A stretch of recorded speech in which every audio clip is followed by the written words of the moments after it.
The next pair of speakers are going to be talking about Nova Scotia Community College. And I'm not sure which one is going to go first. I think LoriVonne is going first. Is that correct?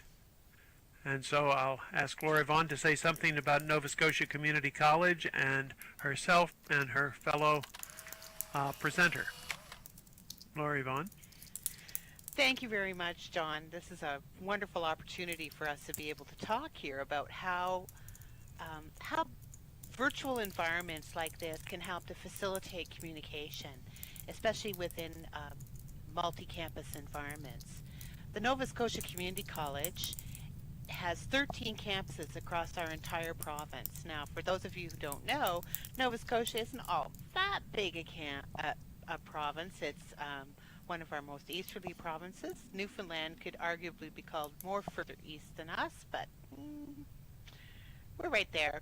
So anyhow, it's not that large, but we have 13 campuses across our province, and they stretch from one tip to the other, and it's about 900 kilometers or so from one end of the province to the other. I'm sorry, I can't translate that into miles anymore. I've lost that ability. So our campuses are trying to keep communications going. So a couple of years ago, I guess in the fall of 2006, I was watching a news program that interviewed a young man with cerebral palsy. He owned a nightclub in a virtual world. Wheelies and Second Life. This was my first meeting with Simon Walsh, or Simon Stevens in real life. I was so excited. This was great. I was hooked. My background is working with persons with disabilities, and I knew that this was something very important. As is my wont, I immediately emailed everyone I knew in the college, and I mean everyone, to share my excitement at what I saw as an important educational tool. Some ignored me, but I don't take that personally anymore. Others thought that I was involved in some religious cult, and actually said that to me. And the brave few said, "We were wondering when you would discover this." To my delight, I now extended my educational community into another wonderful way to meet.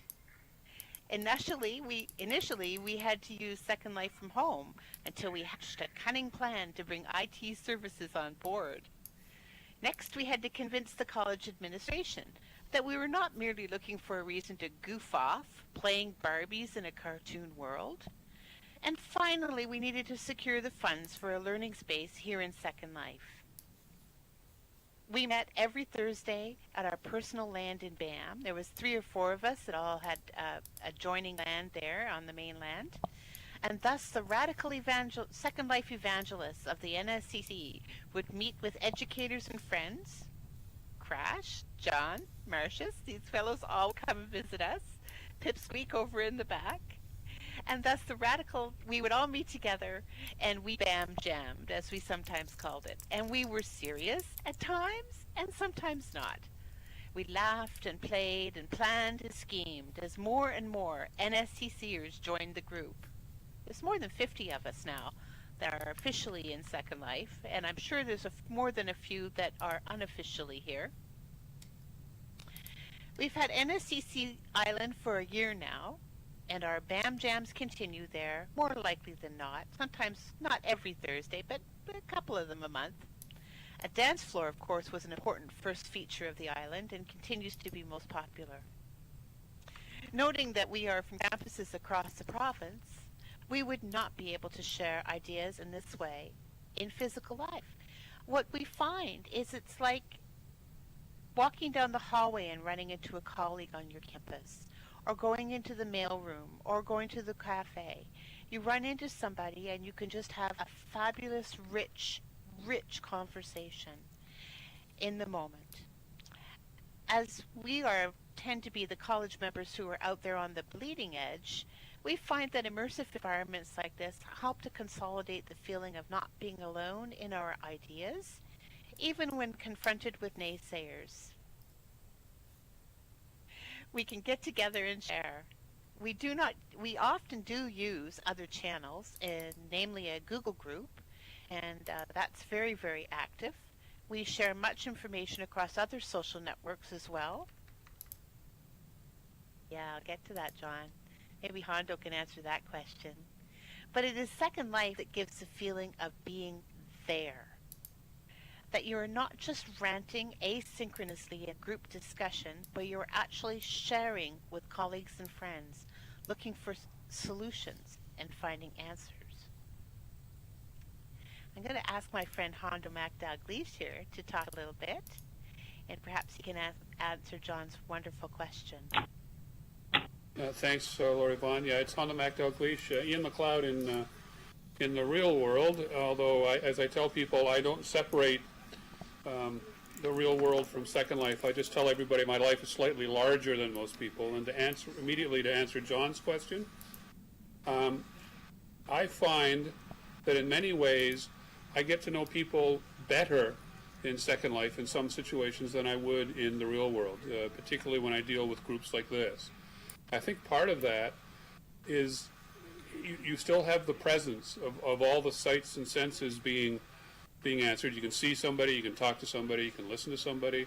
But there's also a certain sense, I think, with some people who might be shy or retiring in the real world, and nobody will accuse me of that in the real world, allows that to happen here. So as far as the sense of presence, I think it's as rich, John, and in some ways might even be richer. But just to give my perspective on how we're using Second Life at the Nova Scotia Community College, I come from a slightly different perspective than LV does, in that I've been in Second Life myself now for almost 3 years now. Initially, I was faculty.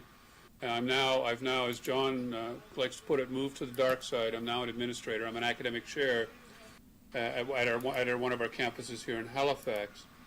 And one of the things that I've seen in the 3 years that I've been in Second Life is that issue of the networking. I mean, it's the ability. I would never be here if it wasn't for Second Life at a national conference or an international conference of this magnitude. So that's a very cool thing. It's the ability to listen to people. I mean, if you look at what the Penn State presentation, by the way, that was an amazing. You guys are doing some amazing things in Second Life. I am, to be honest, envious. We're very much in early stages in our institution. As LV has mentioned, we had some considerable challenges getting IT services on board, just to do simple things like open up ports so we could use Second Life on campuses. And then talking to administrators who would actually then validate that it was more than, as LV said, playing with Barbies. So we've met those challenges. We now have an island, and we're starting to look at it from a teaching and learning perspective as an institution. We've had some courses in. We have over 115 different programs in the college, some of which would lend themselves quite nicely to being in here with very little sort of ramping up. For example, we have a 2-year diploma program in interactive motion graphics and another one in digital animation, and students from those programs have actually been on our island building and completing projects and problem solving within Second Life. So that's been a very cool thing. And again, as I said, the networking thing. But perhaps the biggest challenge that I face, and I have 27 full-time faculty work for me, most of whom are information technologists, so theoretically the learning curve shouldn't be that steep. It's the challenge of getting them to see this opportunity and that Second Life presents as a valid and viable learning opportunity. And some of them are in here, or some of them are lurkers, some of them are active. But the thing that we've discovered is it's early days probably for us. We're certainly not at the scale or state that Penn State is at, but that's certainly where we would like to be. Certainly where I'd like to see our institution go. But we're early days. So right now the learning curve is convincing people that this is a viable environment. We're doing that slowly but surely.